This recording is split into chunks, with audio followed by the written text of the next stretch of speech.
Hello friends, welcome back. Today I am bringing you a very shortened version of a live that I did on my Facebook page.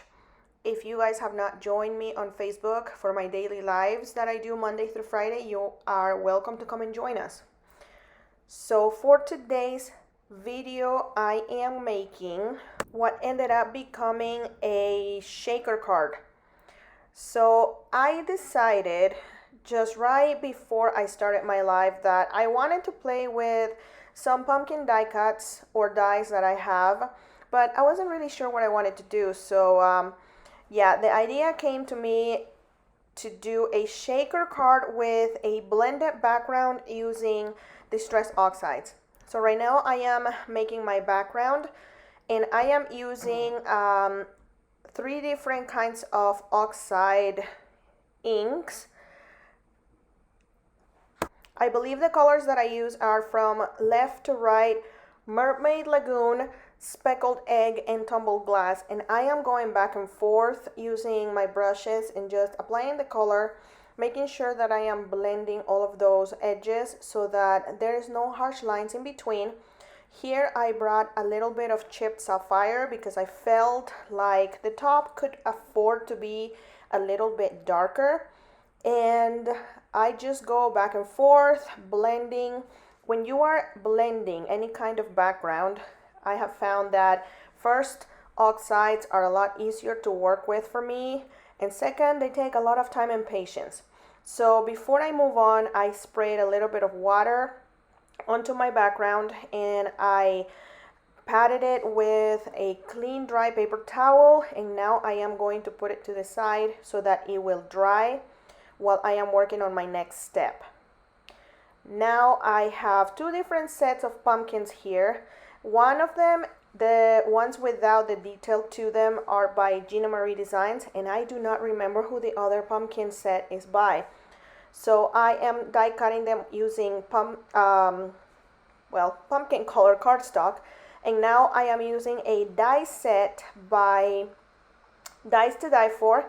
I posted the pictures and the price for them at the beginning of this video.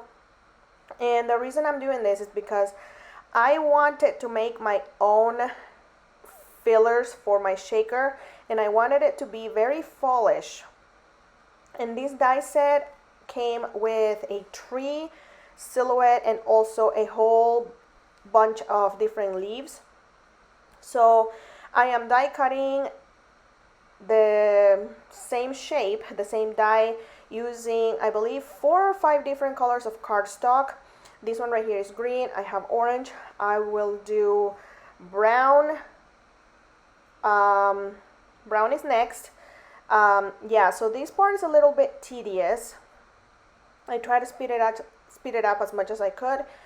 And next I will do, I believe, yellow. Just taking my time.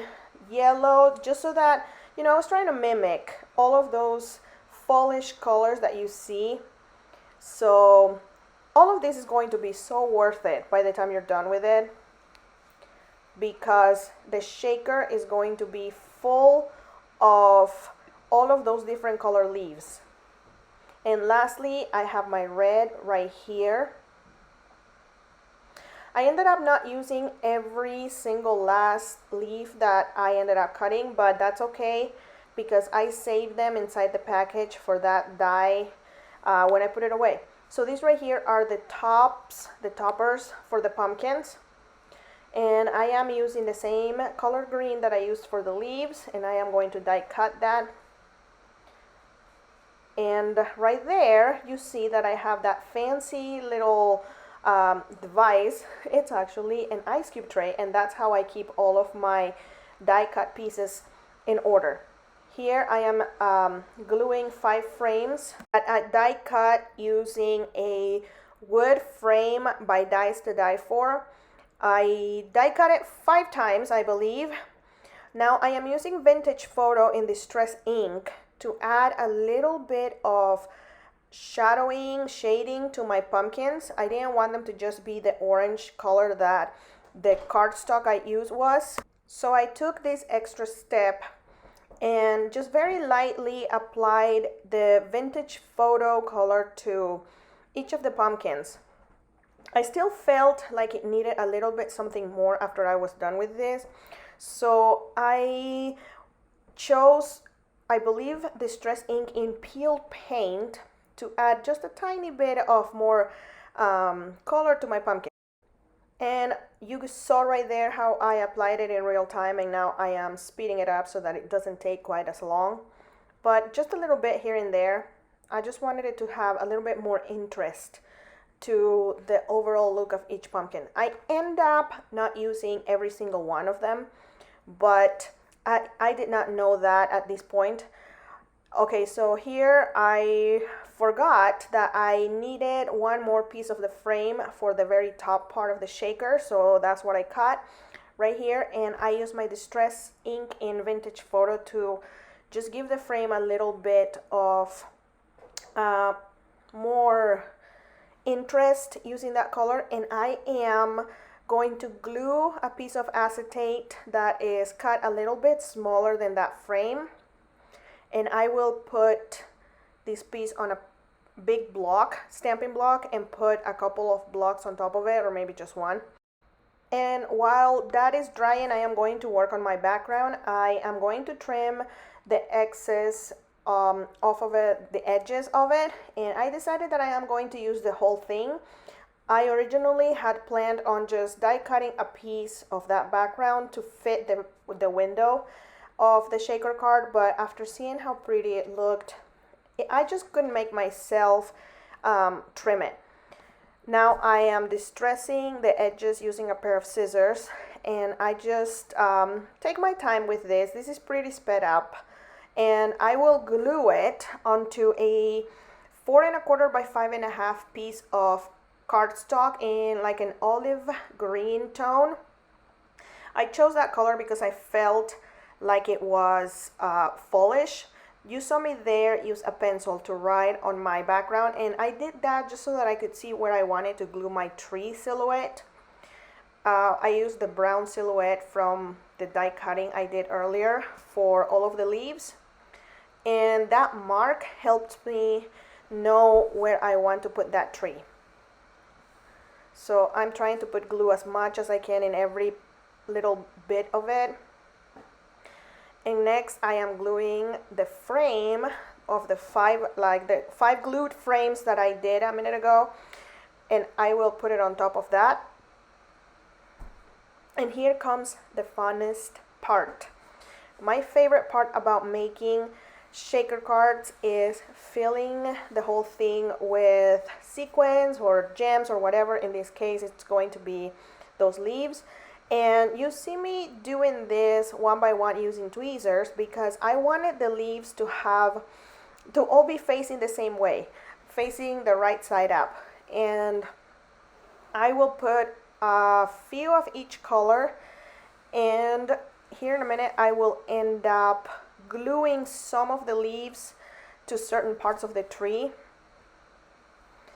just so that when they are shaking, when I'm shaking it in my hand, it doesn't look like the tree was just completely bare.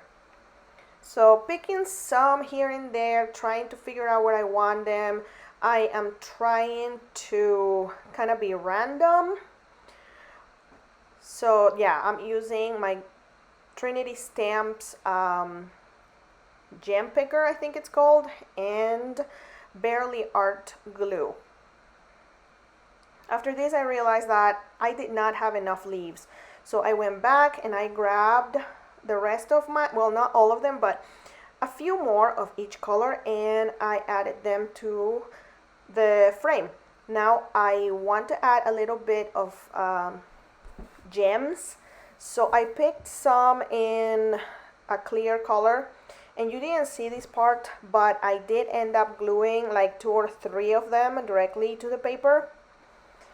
And now I am adhering my frame with the acetate to the top of the window. I'm trying not to move it at this point because I don't want to mess up any of the gems that I just glued, but I am kind of placing my pumpkins to see where I want them. One of them has that topper and I didn't like it, so I ended up cutting it off. And now I am going to just glue all of the green tops that I die cut. This right here was a big mistake. One of my viewers let me know during the live that the stem of the pumpkin looked odd there. I end up removing it here in a little bit, but it left a little bit of a blemish on my pumpkin, but hey, that's okay. It was a live video. Here I am going to use my tweezers to remove it. And there's the boo-boo. I will glue it underneath. It looks much better that way. I am using the same ink and brush that I used to apply some of that color of the vintage photo. And using an adhesive eraser, I am trying my hardest to remove any of that leftover green. And that is it. That is my shaker card for today. I hope that you guys enjoyed it. This was so much fun to make. If you guys have not come to Facebook over at My Life in My Craft Room and join one of my lives, please come.